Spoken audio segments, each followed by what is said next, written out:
There's a line you cross every single day that you can't see. It's buried 20 meters underground. It was built 2,000 years ago. And right now at this exact moment it's stopping you from getting where you need to go.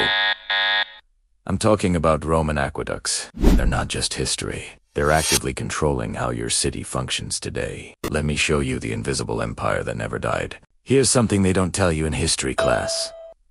When Rome fell, the aqueducts didn't. Right now, beneath Istanbul, a 1,600-year-old aqueduct, called the Valens Aqueduct, crosses Ataturk Boulevard. You can literally drive through its arches. It was built in 368 AD, and traffic flows through it every single day. In Rome, the Aqua Virgin, built in 19 BC, still functions as a working aqueduct, feeding water to the Trevi Fountain and other famous landmarks. But here's where it gets weird. These ancient structures aren't just tourist attractions. They're phantom limbs of a dead empire that still move the body of the modern world. Because when you build a city on top of an ancient one, you inherit more than just ruins. You inherit constraints, invisible boundaries, engineering decisions made by people who've been dead for 2,000 years. And those decisions, they're dictating where your subway goes, where your buildings can stand, and why construction in your city takes forever. Let me tell you about Rome's Metro Line. See, it was supposed to be finished by the year 2000. It won't open fully until at least 2020, more than 2 decades late. Why? Because every time they try to dig, they hit history. In Piazza Salimontana, workers found a 2,300-year-old aqueduct 20 meters below ground. Construction stopped immediately. At another site, they discovered the Aqua Hepia, Rome's first aqueduct, and suddenly archaeologists swarmed the construction site. In 2016, at the Porta Metronia station, they found a 39-room complex spanning more than 9,700 square feet. In 2025, they reopening a station with a 4-level underground museum to display all the artifacts they couldn't avoid finding. The engineer in charge called it one of the most complicated projects of its kind in the world. Because they not just building a subway, they re-navigating an invisible maze built by the Romans.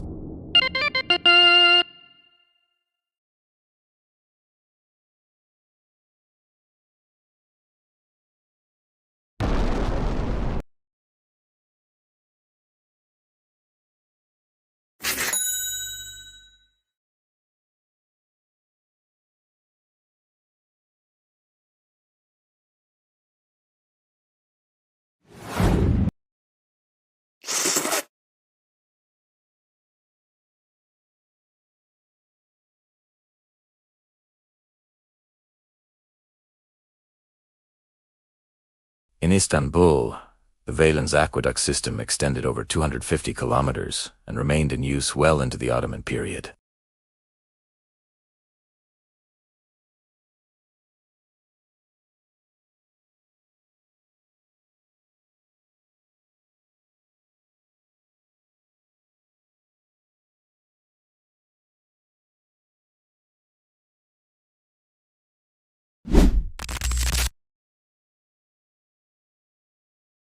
And that skeleton determines where you can dig water lines, where sewers can go, where subway tunnels can thread through. The Romans built their aqueducts with such precision some had a drop of only 1 inch over 1,500 feet. Modern engineers still study them. They followed the landscape, used gravity, and created systems that were essentially permanent. And permanent is the problem, because when something lasts 2,000 years, it becomes archaeology. And archaeology means you can't just bulldoze through it. Your city's expansion isn't being planned by your city council. It's being vetoed by engineers who died before Jesus was born. Here's a paradox.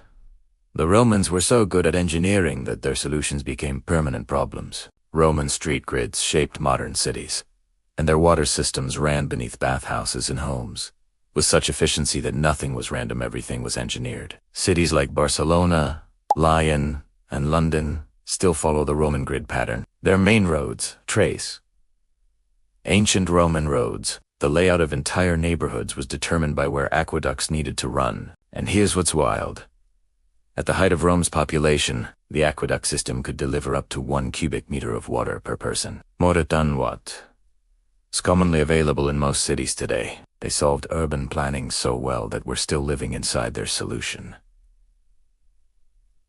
But solutions age. They become constraints. The very thing that made Rome thrive for centuries is now what makes building difficult in Rome. Istanbul, Athens, and dozens of other cities. You can't modernize without destroying the past, and you can't preserve the past without slowing the future. So the next time you're stuck in traffic because of construction, or your city announces another subway delay, or they reroute a highway for historic preservation, remember this: you're not living in a modern city. You're living in a layered city. The Romans built an empire that lasted 500 years, but their infrastructure, true power, isn't conquering the world. True power is building something so well that the world can never get rid of it. The Romans figured that out 2,000 years ago, and we're still living in their city. If this changed how you see your own city, hit subscribe. Because once you see the layers, you can't unsee them.